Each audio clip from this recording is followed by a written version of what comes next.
Hello again. We're going to take a break from Galatians chapter 6. We'll cover that next time, but I feel called to put on here the battle that's going to happen. It's called the Battle of Gog and Magog, okay, is what people refer to it as. But so first of all, when is it going to happen? A lot of people have differing opinions on when it's going to happen. But I think the Bible is very clear on letting us know when it's going to happen. And the battle of Gog and Magog, or should I say the battle of Ezekiel 38 and 39, is going to happen right after the rapture. Okay? The rapture is going to happen, and then after the rapture happens, the book of Revelation tells us that Jesus Christ is going to start opening the seals. Okay? Remember, in the book of Revelation, chapter 4 and chapter 5 represent the rapture of the church. And then chapter 6 represents Jesus beginning to open the seals. The first two verses are Jesus opening the first seal where the Antichrist is released. Okay? Chapter 6 of the book of Revelation and verse 3 and 4 is Jesus opening the second seal, which represents the man of war. And this man of war is the one that's going to bring the battle of Ezekiel 38 and 39. Now let's read about that, okay? In Revelation chapter 6, verse 3 and 4, it says, when he, that's Jesus, remember Jesus is in control, opened the second seal, I, that's John, heard the second living creature, that's one of those angelic beings, saying, come and see. So he's showing John what will happen in the future. And verse 4, another horse, fiery red, went out, and it was granted to the one who sat on it, that's the fiery red horse, to take peace from the earth. Now this peace, he's taking from the entire earth, okay? But there's also going to be peace in Israel, okay? And that's what Ezekiel 38 and 39 are going to talk about. We're going to see that in 3 specific verses, okay? And we'll get to that in a minute. So this fiery red horse is going to have a rider, okay? And he's going to be the man of war. And he's going to take peace from the earth. And that people should kill one another. And there was given to him a great sword. So this man of war is not like the Antichrist. Remember, the Antichrist was given a crown, okay? He was given a bow, but he didn't have any arrows. So the Antichrist himself is not powerful. He's powerless, okay? But he has control over people. That's what gives him power. Now this particular rider, the second rider, he does have power, and he's given by God a great sword, okay? And this great sword is what he's going to bring against Israel. But remember, when he does that, God is going to intervene, and we're going to get into that today. All right, so in Ezekiel 38, verse 8, 11, and 14, it tells us how safe that Israel is going to be, in peace and safety. Then sudden destruction will come upon them, okay? Now, not the people of Israel, but the destruction comes upon those who are trying to damage or destroy Israel. And we have to see who these players are, okay? Russia is going to be coming against Israel for plunder and booty, which is money, okay? And then the other people that are going to be with Russia are going to be coming against Israel because they hate Israel and they want to devour and destroy Israel, okay? And we'll see that as we go. So Ezekiel chapter 38, verse 1 says, now the word of the Lord came to me, saying, the me here is Ezekiel, came to me saying, son of man, set your face against Gog. Gog is a man, of the land of Magog. And again, that's a land of Magog. The prince of Rosh, Meshach, and Tubal, and prophesy against him. So most Bible scholars agree on most of the places we're going to talk about. There's 2 places that there's some disagreement about it. We'll bring that up as we get to them. Okay? So first of all, it says, the prince of Rosh, and that's Russia. Meshach, some people say that's southern Russia, and other people say that it's Turkey. Okay? Bible scholars. So that Meshach, and remember that Meshach, whether you're talking about southern Russia or Turkey, they're very close together, and they're only separated by the Black Sea. Okay? And then it says, and Tubal, which all would agree that that's Turkey. So what is this saying, though? It's telling us something very important, and that is that this prince, Gog, he is going to be prince over both Russia and Turkey. Okay? Because remember, Tubal is there too. He's the prince of Rosh, Meshach, and Tubal. And prophesy against him. So we need to be, as prophecy watchers and people that are looking for the coming of Christ, we need to be ready, and we need to keep our eye out. And if we start to see Russia and Turkey getting to the point where the president of Russia, whoever that is that this is talking about, Gog, if he starts to control or become ruler over Turkey, then we're just that one more step closer, okay, to this war.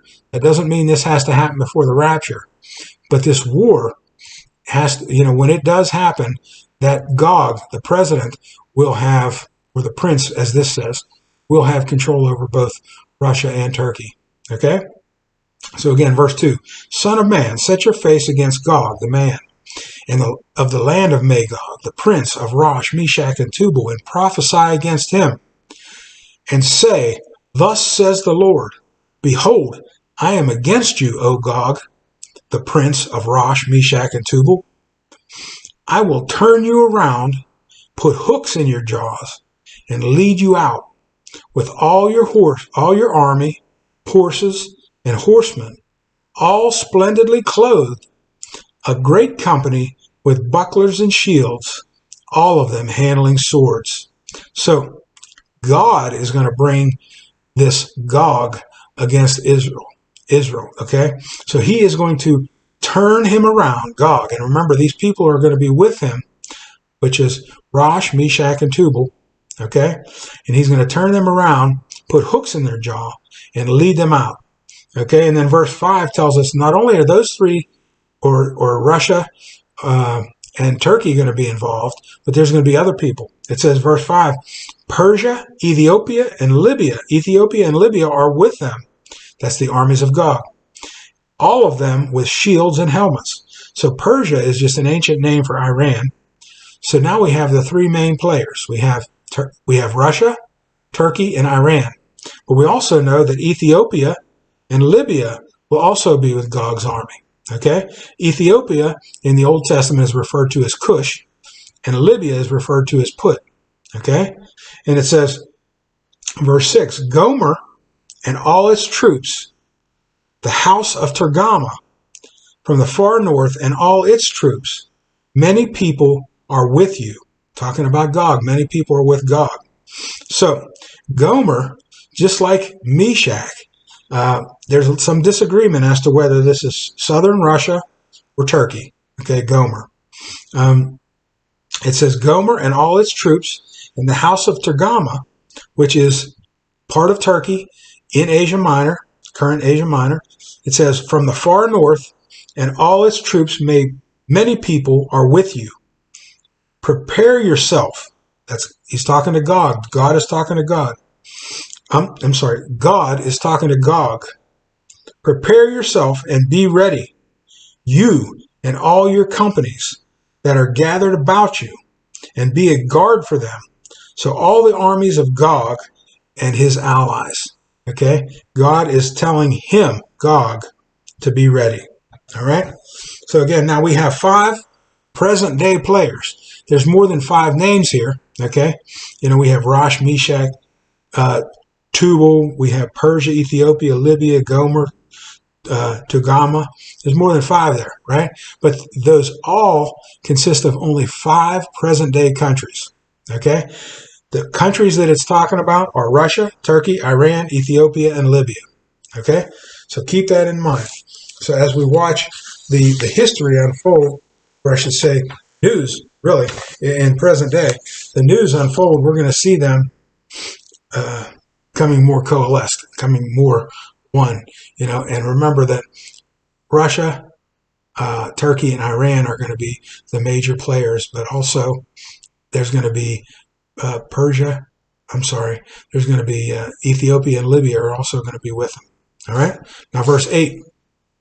This is the first verse Remember, verse 8, verse 11, and verse 14 tell us how Israel is going to be dwelling safely whenever Gog attacks. Okay? Verse 8 says, after many days you will be visited. And in the Amplified it says, summoned for service. In the latter years, so this is a prophecy, God. In the latter years, he's talking to Gog. Anytime you're seeing the you here, he's talking to the man, Gog, who is the prince of Rosh, Meshach, and Tubal. Okay? In the latter years, you will come into the land of those brought back from the sword and gathered from many people on the mountains of Israel, which have been long desolate. So it's talking about the people of Israel and the restoration of Israel. Okay? So he's going to be brought against those people that have been brought back by the sword. Those are the Israelites. Okay? And the people gathered from many people on the mountains of Israel. So remember, they're gathered from many nations, and they're coming back to Israel as we speak. Okay? And it says, which had long been desolate. Remember, in May 14, 1948 was when that started, the restoration of Israel. They were brought out of the nations. Again, another reference to the restoration of Israel and all the Gentile nations of the world. The Jewish people are being brought out of those Gentile nations and back to Israel. Okay, the restoration of Israel. And it says, they were brought out of the nations, and now all of them dwell safely. So that's the first time God says that they, Israel, will be dwelling safely. Verse 9, you will ascend, coming like a storm. Again, this you is Gog.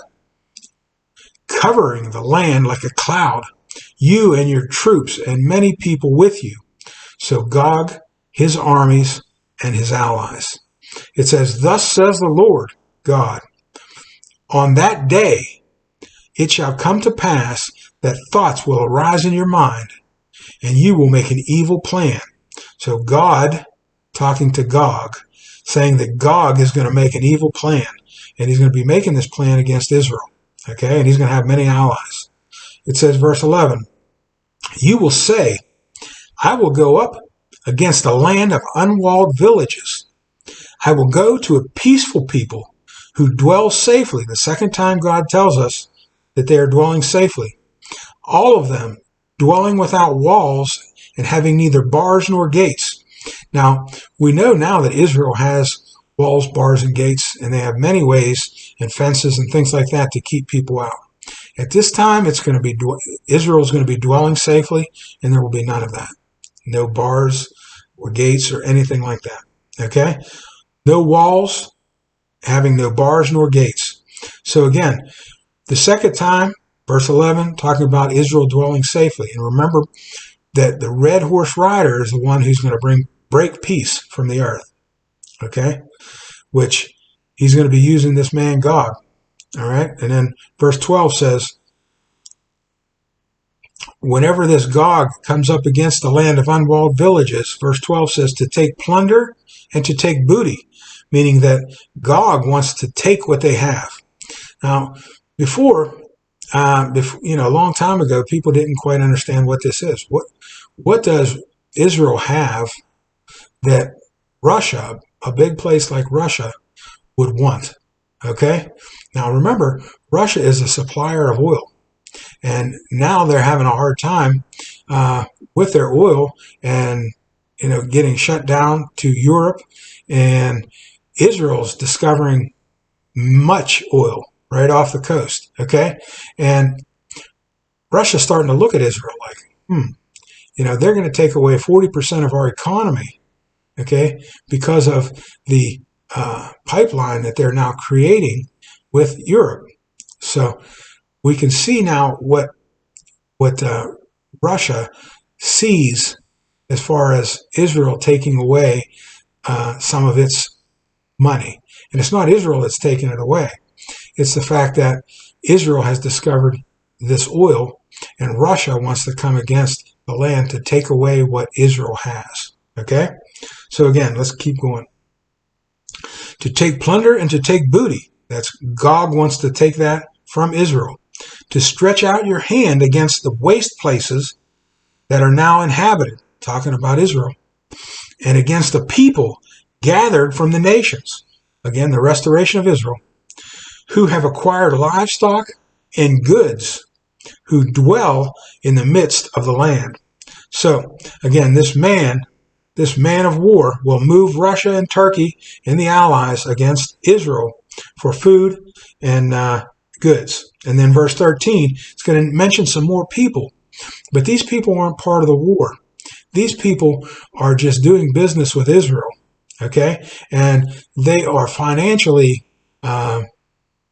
secure and doing business with Israel and having a benefit with Israel, okay? And it's Sheba, Dedan, and the merchants of Tarshish in verse 13. Sheba represents Yemen.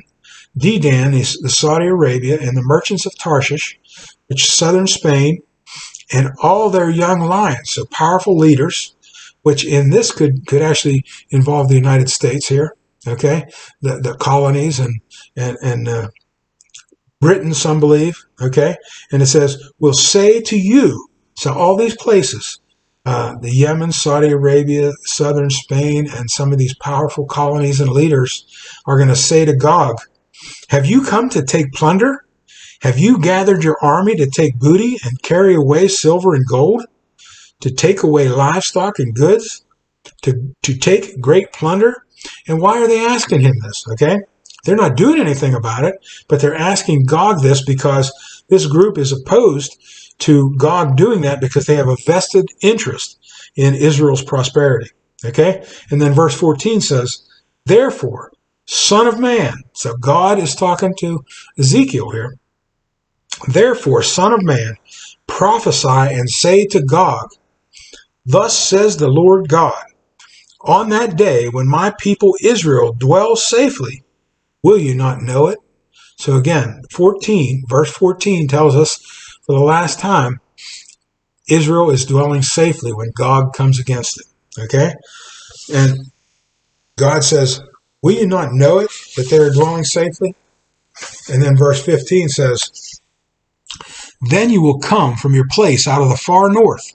Again, referring to Gog, prince of Rosh, Meshach, and Tubal. So this is in reference to Russia and Turkey, the far north, okay? And you and many people with you. So now we're talking about Iran, Ethiopia, and Libya, all of them riding on horses, a great company and a mighty army. You will come against my people Israel like a cloud. So that's Gog is going to come up against God's people Israel like a cloud to cover the land. It will be in the latter days. Okay, so now God is prophesying again, saying exactly when this is going to happen, in the latter days. So in Ezekiel's time, this was something way, way, way in the future. Okay, but for us, this in the latter days, we're in the latter days. More specifically, we're even in the end days. Okay, the last days of the latter days. The latter days started when Jesus came to the earth. Hebrews chapter 1 and verse 2. The last days started. Okay, but then towards the end of the last days, there's a time frame referred to as the end days. Okay, which is sort of the closing of the last days, and that is what we're in now. Okay, and that started with the restoration of Israel. So it says,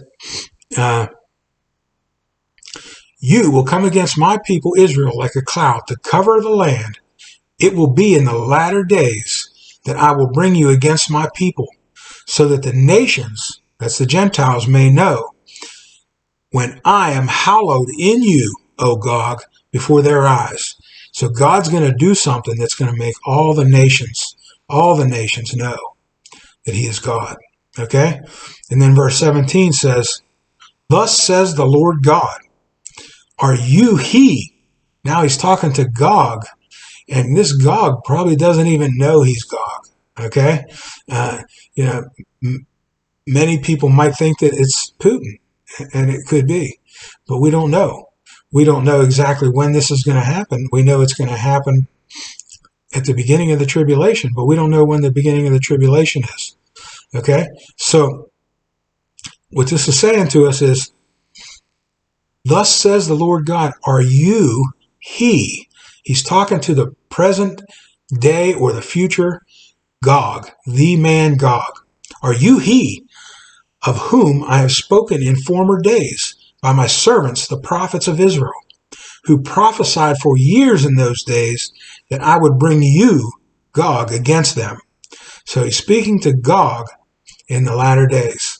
And then as we get into verse 18, we're going to see some unusually strong language concerning the wrath of God that we don't see too much in the Bible. But God is not pleased with God is not pleased with Gog and his armies, okay, coming against Israel.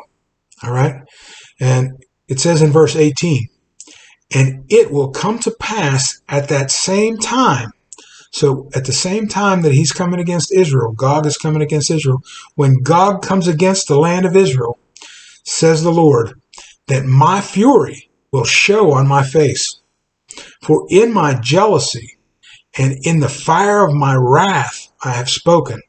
And other translations say, where it says, in my jealousy and in the fire of my wrath I have spoken, it says, in my zeal and my blazing rage, in the fire of my wrath I have spoken. Surely in that day there shall be a great earthquake in the land of Israel.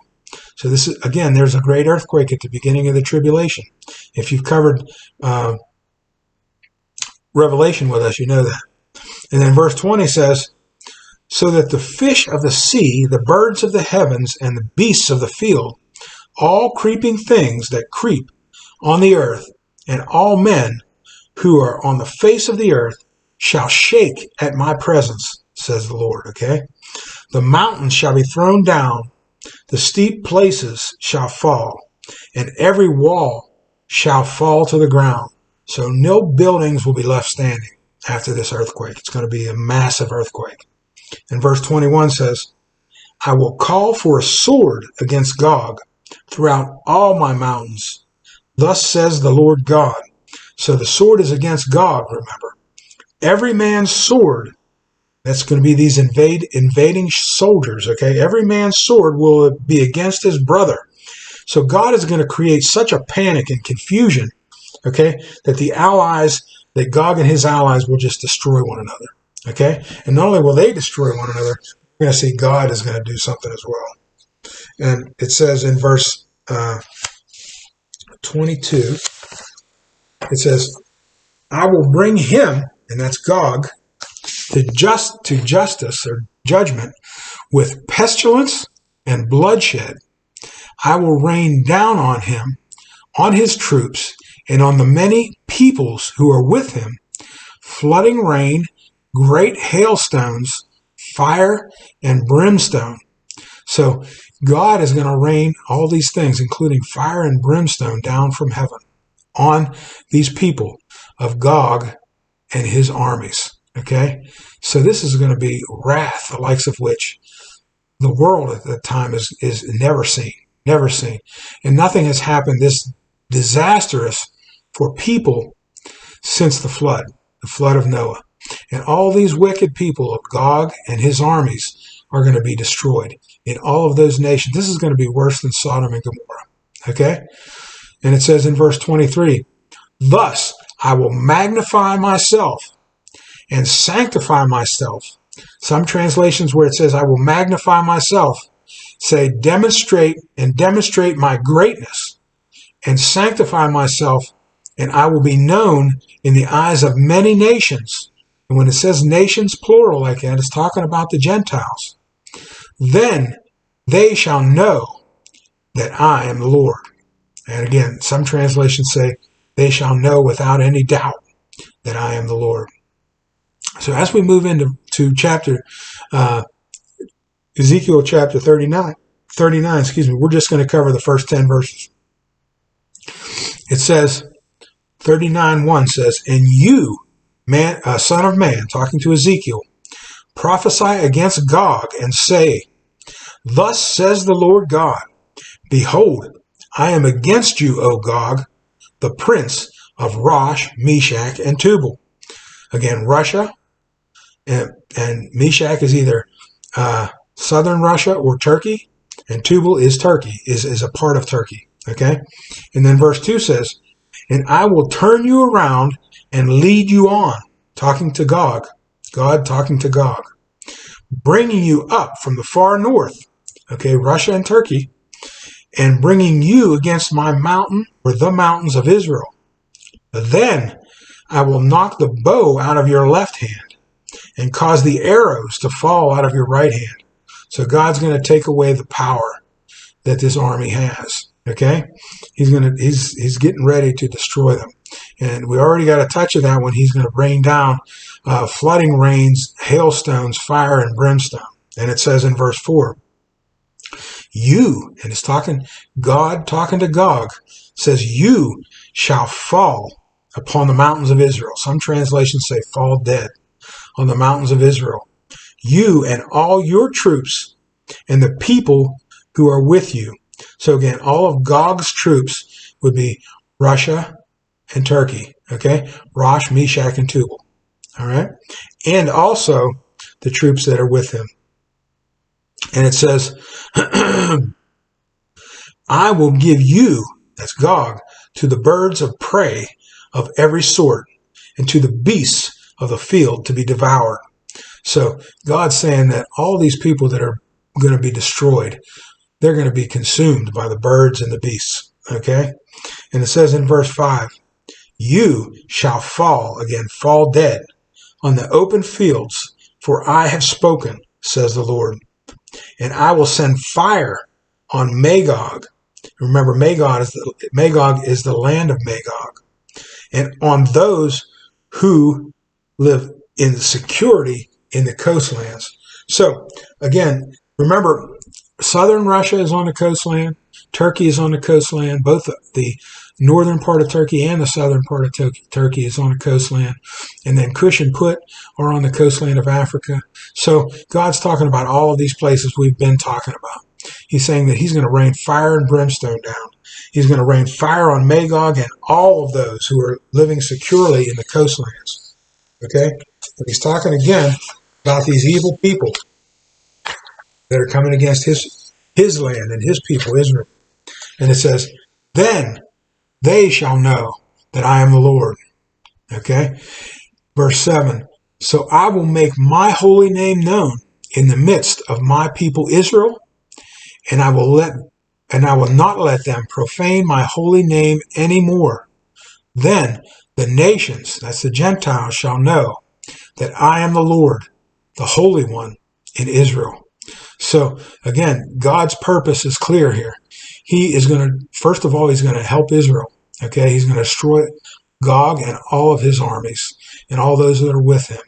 And he's going to do it in such a mighty way that Israel will no longer profane his holy name. They will know that he is God. And the Gentiles will know that he is God. Okay? He has a purpose behind all of this. And it says in verse 8, surely it is coming, and it shall be done. So this is a promise of God. He's saying that this is going to happen. Just look for it. It's coming. All right? And it shall be done, says the Lord God. This is the day of which I have spoken. Okay? And what is he talking about here? The day of which he has spoken. Well, we've covered this already. It's called the day of the Lord. And a good verse, 2 Peter chapter 3 and verse 10 tells us that the day of the Lord begins with the rapture of the church. And then it goes through the tribulation, the second coming, and the 1,000-year reign. Okay? So that's the day of the Lord. But he's specifically talking about an event that happens in the day of the Lord. And the event is going to be this war. And this war is going to be right after the rapture. Right after the rapture, at the beginning of the tribulation, this war is going to come about, saving Israel from its enemies and letting all the world know that he is God, that God is king over everyone. Okay, God is who he said he was in the Bible.